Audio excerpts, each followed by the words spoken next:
Hey, everybody, welcome back to the show, Antiwar Radio.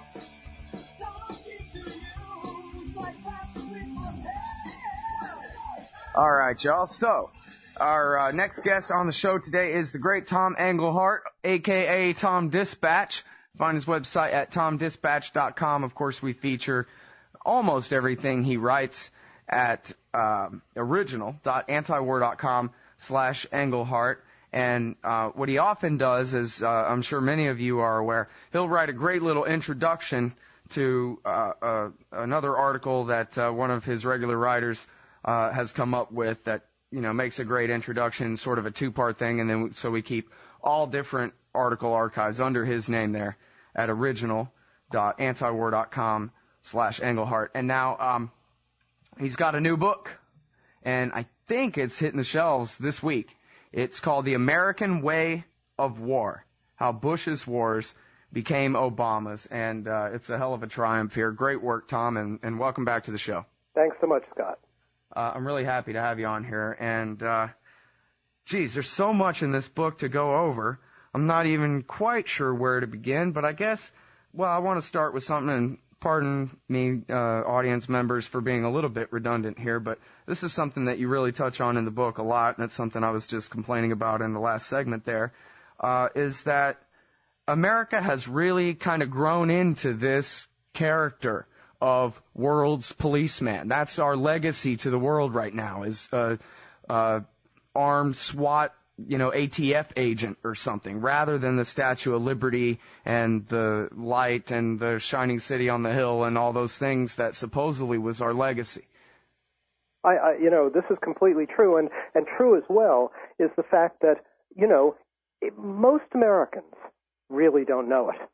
You know, that is the full impact of how we are in the world escapes most Americans. I mean, I would say that we're, and I've written about this before, we're in a state of American denial. Now, obviously, if somebody in your family or you are in the military or you're a military family, that tiny percentage of professionals who are out there, you're traveling the bases that we have all over the world, and you know about it. But if you're living in the United States, for instance, just on the issue of bases, which is part of the American way of war, we garrison the world in a way that no one in history ever has. I think the British had, I don't remember exactly, but maybe 40 bases around the world. The Romans, at the height of the Roman Empire, 37 or 38, though that was a lot. I mean, you know, reasonable bases.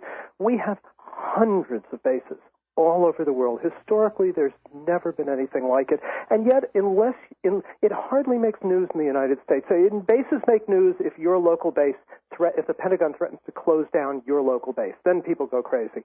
But otherwise, we have very little sense of the kind of the way we occupy the world, what we put into our military, where we are, and what we're doing. I mean, really. All right. Now, pardon me, before we continue with that, set me straight on the date of publication on this brand new book of yours. The book it's available at Amazon right now, and it should be in bookstores this week. Okay, great. Yeah. So it's I saw it was on pre-order the other day, but so today's the day, right? You can order it today. It's totally orderable. Absolutely. Great. And everyone, please go check that out. It's The American Way of War, How Bush's Wars Became Obama's. If you're in the chat room, I think they put up a link to the Amazon.com site there. Of course, we'll have a link to it in the summary at antiwar.com/radio for the podcast, the archive of this interview later on. But, you say in the book here, how to garrison the planet and not even notice. Well, how exactly does that happen? How can it be that the American people don't realize how many bases we have around the world? The fact that the whole, you know, dominant unipolar moment and all that, no near-peer competitors and these things. Seems like some of this would have seeped through, right? Yeah, you would think so, and obviously some of it has. But, you know, this week I'm going to be writing about our newest form, our newest wonder weapon, which is the drone, the pilotless aircraft, you know, that we use particularly in the Pakistani borderlands. You know, we're with the CIA is waging a constant war with them. And what's striking, when I was thinking about that and writing about it, I was thinking, you know, one of the striking things about drone warfare is one side of war has now been removed from the battlefield. I mean, that is, our so-called pilots are really sitting 7,000 or 8,000 miles away, say in Creech Air Base outside north of Las Vegas, or elsewhere in the United States. And it's a rather striking form of war in which only one side is on the battlefield, so to speak. The other side is a drone controlled from elsewhere. But I was thinking how similar that was symbolically in some ways to, at a larger level, to the way Americans fight war now, which is in a funny way, we send this professional army out. It's heavily privatized. This happened during the Bush years, so that there's an aspect of it that's really a for-profit mercenary military. That is, when you get on the Afghan battlefield, I think there's at least one and maybe two, private contractors for every soldier that's out there. And Americans, there being no draft, no citizens' army, nothing like that, Americans basically almost as if, like the drone pilot, they basically go about their business. We're unbelievably detached from that world. Now, out there, in the world, most people have a much stronger sense of exactly what we're doing. But here, we're it's kind of absent. And with it, we have very little sense of how much of our wealth we poured into the Pentagon, weaponry, and so on and so forth. I mean, it's startling. When you think about it, I mean, we're now fighting, they usually say that the Afghan and Iraq wars have now cost about $1 trillion. And that's a very minimal estimate because it doesn't include future costs. It doesn't include costs of taking care of the wounded, of vets, or anything else. Doesn't include any of the debt that we've incurred over it, et cetera. But we may end up, before we're done, in Iraq and Afghanistan with $2 trillion wars. Now, just imagine what that money might have meant here. Yeah. Well, of course, Joe Stiglitz, which he won a Nobel Prize for his economics, so that might mean he doesn't have any idea what he's talking about. Right. But he said it was nearing $5 trillion, this operation in long-term costs. He said sooner or later it would be in the $4 to $5 trillion range, our wars. And, of course, the striking thing that goes with it, Scott, is they, in essence, never end. Unlike wars of the past, all sense of victory. In fact, I almost think at this point that if there were ever a victory, it would kind of get in the way of the American style of warfare. I mean, but basically, our wars do no longer result in victory. They just go on and on and on. Well, it's funny because George Orwell's book, 1984, has a very profound legacy in this society. You hear, the term Orwellian and Big Brother and all these things all the time. And I remember seeing a thing years ago that said, after the Fellowship of the Ring, it's the second most popular British published book in American history. It's the kind of thing that virtually everybody, reads in high school or right around that age or something.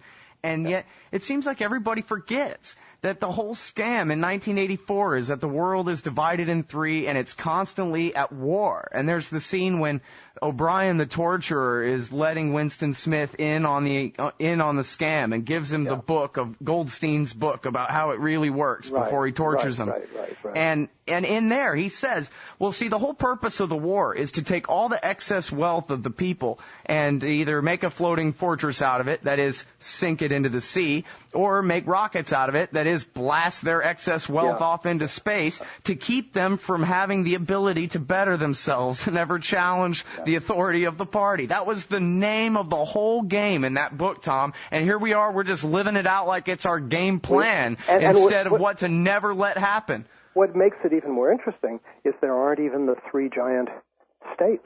There's just one.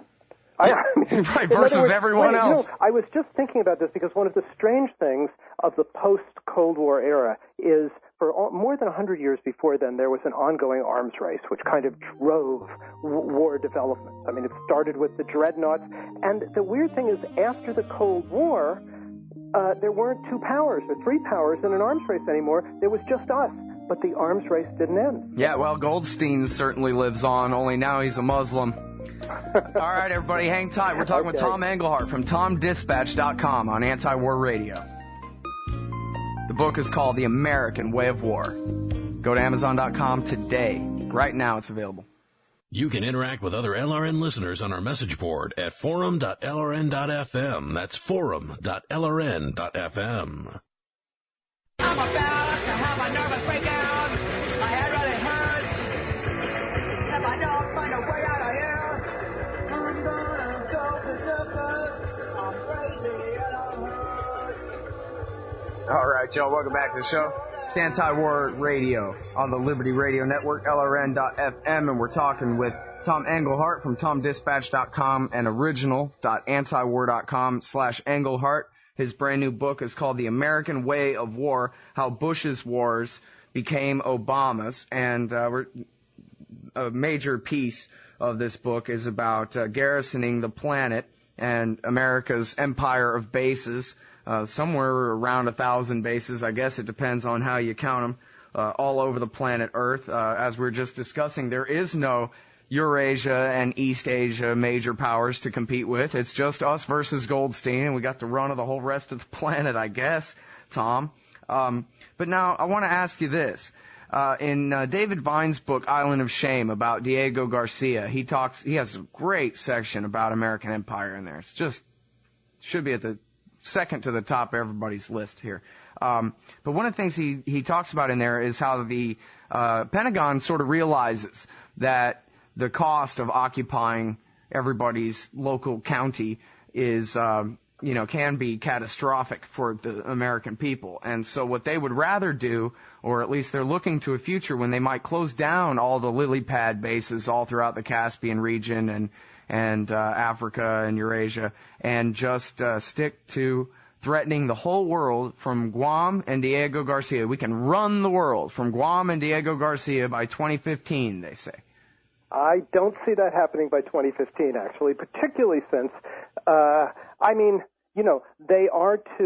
they are like little aircraft carriers, and you would have to add into this if we stay there, Okinawa, which has 36 or 37 American, that tiny Japanese island has 36 or 37 American bases on it. It's like a little American Raj, but right now, if you just take Afghanistan, Nick Terse, who writes for Tom Dispatch, did some research on Afghanistan and found out that in the wake of the Obama surge, which followed the Bush surge, basically in Afghanistan, we now have upwards of 400 bases or sites, from micro, combat sites to Bagram Air Base to these huge, and Kandahar Airfield, these huge bases. This is 400 things that we've constructed in this distant country over endlessly long supply lines, bringing in almost everything we need to construct the bases. It's a rather extraordinary. If you looked at it just as a feat, it's a rather extraordinary feat. But on the other hand, we did the same thing in Iraq, although those bases, some of them were now, divesting ourselves of, but we had 300 bases, small to large, in Iraq, and we still, of course, have all the large ones. Since I think, if you look at what the Pentagon's thinking about, they clearly are thinking of 30,000 troops in Iraq in 2013, 2014, something like that. 2015, I don't see us simply back on Diego Garcia. Maybe someday, because, we know that the sun sets on every empire. So, every empire has to retreat sooner or later. But 2015, I think Vine is a very interesting guy as an optimist, so to speak.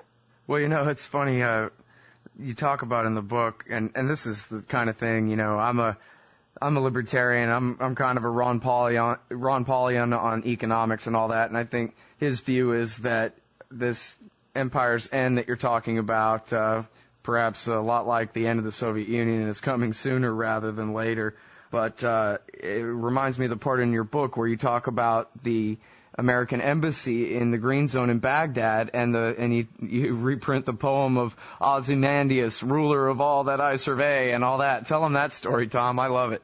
Well, they really shouldn't be called embassies. The thing we built in the heart of Baghdad's Green Zone is basically a fortified citadel of an American mall. It's on 104 acres. We're talking about 2/3 of the Washington Mall in size, or they often say it's the size of Vatican City. 21 buildings.